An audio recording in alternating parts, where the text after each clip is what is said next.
Welcome to Clarity and Charisma Podcast. From the Handcrafted English team. Welcome back to another episode of Handcrafted English. I'm Emma, and today we are tackling something that I think every single language learner, and honestly every human, dreads. We're talking about the art of saying no. Oh man, Emma, you're calling me out already. I am the king of saying yes and then, crying about it later in private. Just yesterday, I spent 3 hours helping a neighbor move a sofa I'm pretty sure they didn't even want anymore. See, that is exactly why we're here, Daniel. For B1 and B2 learners, the stakes are even higher. If you say no too directly, you worry you sound like a robot, or worse, an aggressive one. If you say yes because you don't have the words to say no, you end up, moving sofas you don't want to move. Exactly. I feel like if I don't have a perfect excuse, I have to say yes. It's like if I don't have a doctor's appointment or a broken leg, I'm stuck. That's a common misconception. In English, especially in professional or light social circles, you don't actually owe anyone a detailed biography of why you're busy. You just need the right softeners. Today, we're going into a very specific, very awkward place, the community pottery studio. Wait, pottery? Like making bowls and stuff? Exactly. Imagine you're at your local studio. It's quiet, you're focused, you're finally finishing that vase you've been working on for weeks. Then a shelf mate, someone you barely know, walks up to you. I already don't like where this is going. They say, "Oh, Daniel, your glazing is so much better than mine. I have these 50 tiny beads I need to finish, but my flight to Ibiza leaves in 3 hours. Could you just quickly glaze them for me? It'll only take a second." 50? Emma, 50 beads is not a second. That's like an hour of squinting, but they're going to Ibiza. They're in a rush. They said I'm better at it. I think I'd probably say, okay, sure. And that is where the guilt starts. You'd be resentful. You'd probably mess up your own vase because you're rushing for them. Let's break down how to handle this without being the bad guy. First, let's look at our first target phrase. I'd love to help, but... I've heard this one. It feels a bit fake. Like, do I really love to help glaze 50 beads? Think of it less as a literal statement of love and more as a social cushion. It signals that you are a helpful person in spirit, even if you are a no person in practice. It bridges the gap. If you just say, I can't do that, it feels like a wall. I'd love to help, but feels like a detour. Okay, so I say the love to help part, and then what? What comes after the but? That's where you use our second phrase, I'm swamped. Or if you want to sound a bit more modern professional, you use bandwidth, as in, I just don't have the bandwidth for that right now. Bandwidth. I like that. It sounds almost technical, like it's not my fault, it's just my system is full. Precisely. It's depersonalized. It's not, I don't like you, it's my schedule is at capacity. Daniel, let's try a mini role play. I'll be the pushy potter. You try to use I'd love to help, but combined with I'm swamped. Ready? Okay, I'm ready, I think. Oh, Daniel, thank goodness you're here. Listen, I'm in a total bind. My flight is in 3 hours and these beads need glazing. You're so good at it. Could you just knock these out for me? It'll only take a second. Oh, hey, wow, Ibiza, that sounds great. I'd love to help you out, truly, but honestly, I'm swamped with my own project today. I have to get this kiln ready by 5. Perfect. Now, how did that feel? It felt okay. It didn't feel mean, but I noticed I apologized. I said, I'm sorry in my head. Do I need to say sorry? You can, but you don't have to overdo it. 1 I'm sorry is a courtesy. 3 I'm sorries is an invitation for the other person to keep pushing you. If you over-apologize, people think you're negotiable. Negotiable. That's a good word. I don't want to be negotiable. I want to be a closed door, but a nice wooden door, not a metal one with spikes. Exactly. Now, let's look at a slightly more high-level way to refuse. This is for when the person is really in a bind. That's our third phrase. To be in a bind means to be in a difficult situation. They're using their bind to pressure you. Right, they're making my problem their problem. Yes, and you can acknowledge their bind without solving it. You can say, I can see you're in a real bind, but I'm afraid I'm going to have to pass. I'm going to have to pass. That sounds very firm. It is. To pass on something is a phrasal verb we use for invitations or requests. It's very common in business. I'm going to pass on the dessert, or I'm going to pass on this project. It sounds decisive. It doesn't leave room for, but why? But it's only 50 beads. Let me try that one. It feels a bit scarier. I'm going to have to pass. Try adding another phrase we talked about. I'm spread a bit thin. Okay. I can see you're in a real bind with that flight, but I'm spread a bit thin today with my own work, so I'm gonna have to pass this time. Beautiful. You acknowledged their stress, in a bind, explained your state, spread thin, and gave a clear answer, pass. But Emma, what if they say, please, it's just beads, I'll pay you? Ah, the relentless requesters. This is where learners often crumble. They think they need a new excuse. You don't. You just need to broken record it. Broken record, like a CD that's scratched. Exactly. You repeat the same core message with slight variations. You don't give them new ammunition to argue with. If you say, I can't because I have to pick up my laundry, they say, oh, I'll pick up your laundry for you. Now you're in a weird laundry for beads trade. I've been there, not with laundry, but you know.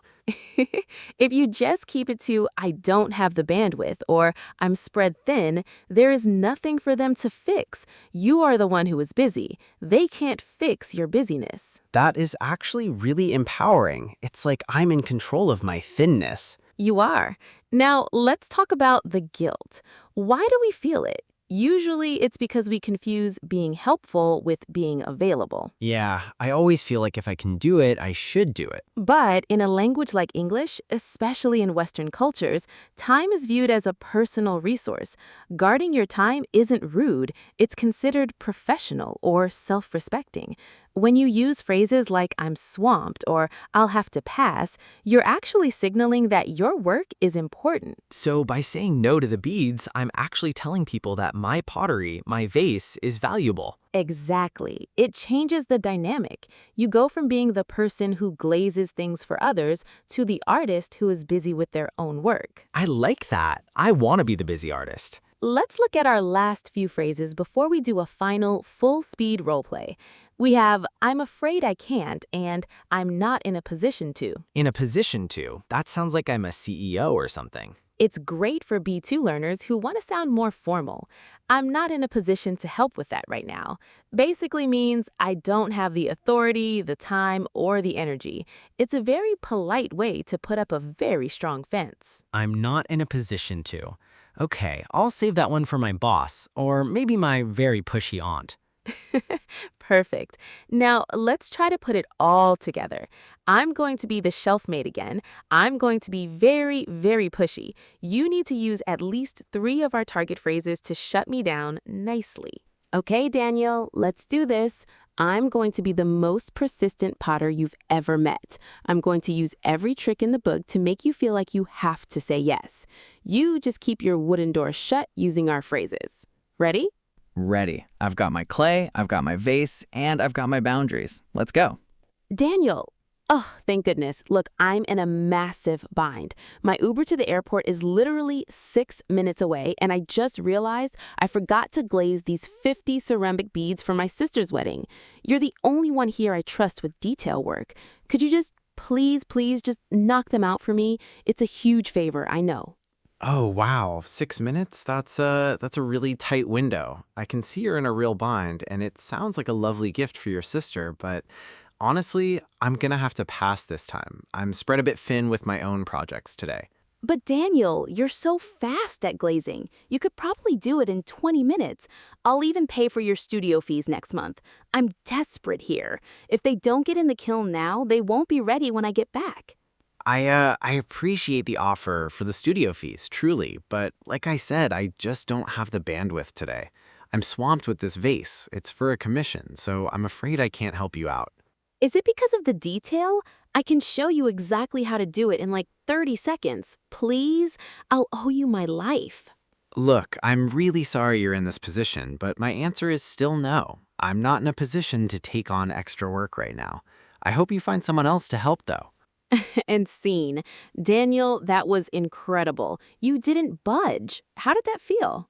My heart is actually racing a little bit. It's weirdly hard to say no when someone is offering you money or owing you your life. But using the phrase "I'm not in a position to" felt like a shield. It felt very final. It is final. And did you notice what happened when I tried to fix your problem? I said I'd pay your fees or show you how to do it quickly. Because you didn't give me a specific excuse like, I have a headache, I couldn't argue with you. Right. If I had said I have a headache, you would have said I have aspirin. Exactly. That is the why trap. For B1 and B2 learners, the instinct is to provide a very long, detailed explanation because they think it makes them sound more sincere. But in reality, a long explanation just gives the other person hooks to grab onto. Hooks. I like that. So the less I say, the safer I am? In this specific social context, yes, I don't have the bandwidth is a complete sentence. You don't need to explain why you don't have the bandwidth.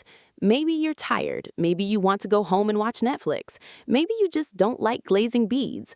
All of those are valid, but you don't need to share them. So, Emma, let's look at that phrase again, spread thin. I've heard spread like butter, but spread thin, that's for when you have too many things to do, right? Exactly. Think of yourself like a piece of toast. If you have a tiny bit of butter and you try to cover the whole slice, the butter becomes very, very thin.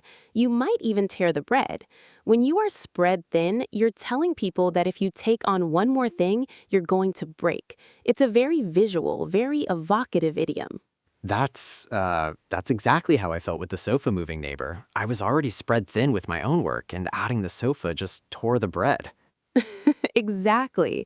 Now, for our listeners, let's talk about the "I'm afraid I can't" phrase. This is a classic Britishism that has spread everywhere. Daniel, when I say "I'm afraid I can't," am I actually scared? I mean, I used to think so. I used to think the person was literally frightened to saying no, but I guess it's just a softener, right? Exactly. It's a politeness marker. It signals that you regret the situation. It's a way of saying, I wish the answer was yes, but it's definitely no.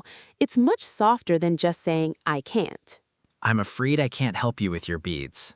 Yeah, it sounds sophisticated, like I'm a very polite person who just happens to be very busy. Precisely. Now, let's pivot a little.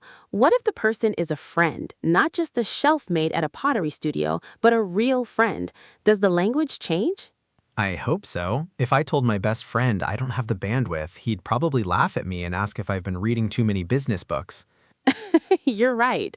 With friends, we can be a bit more human, but the core strategy remains the same.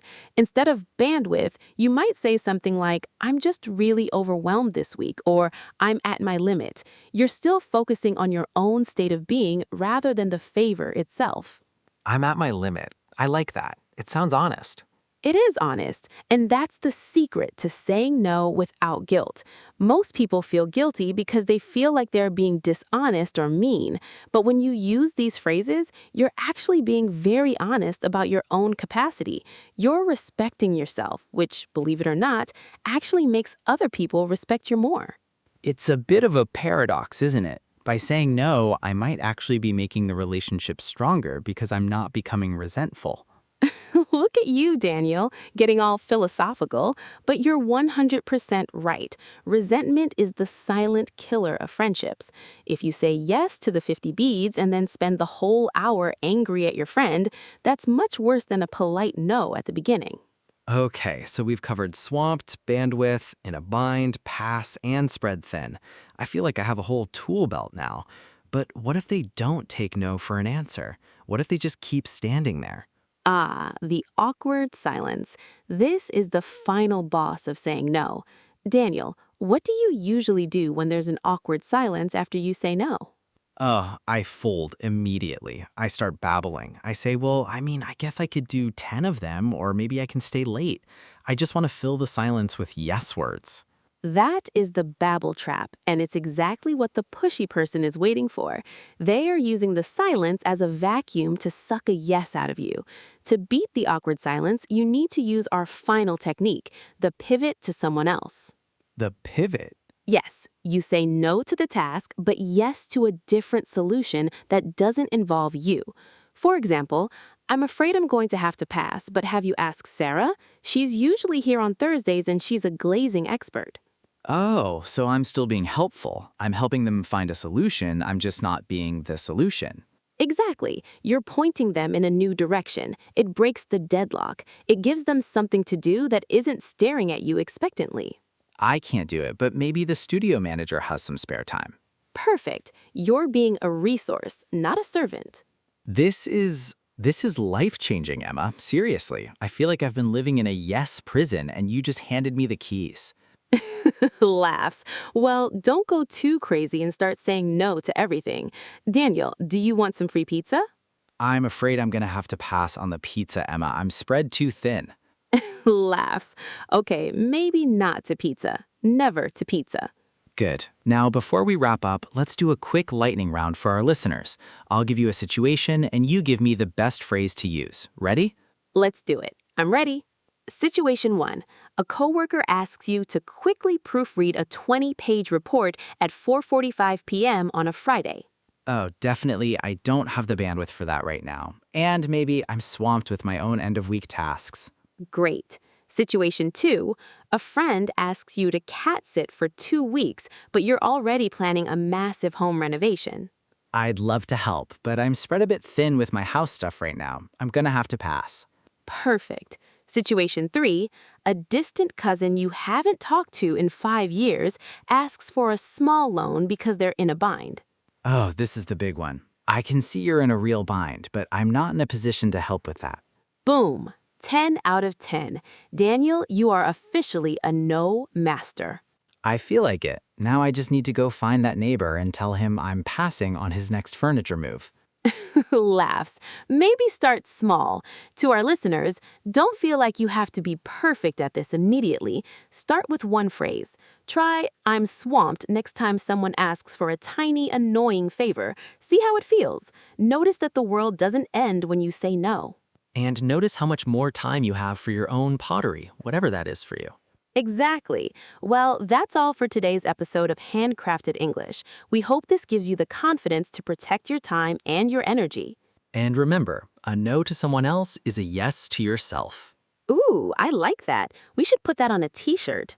Laughs. I'm afraid I'm going to have to pass on the t-shirt business, Emma. I'm spread too thin. Laughs. Until next time, keep practicing, keep being polite, and keep saying no. Bye, everyone. Bye.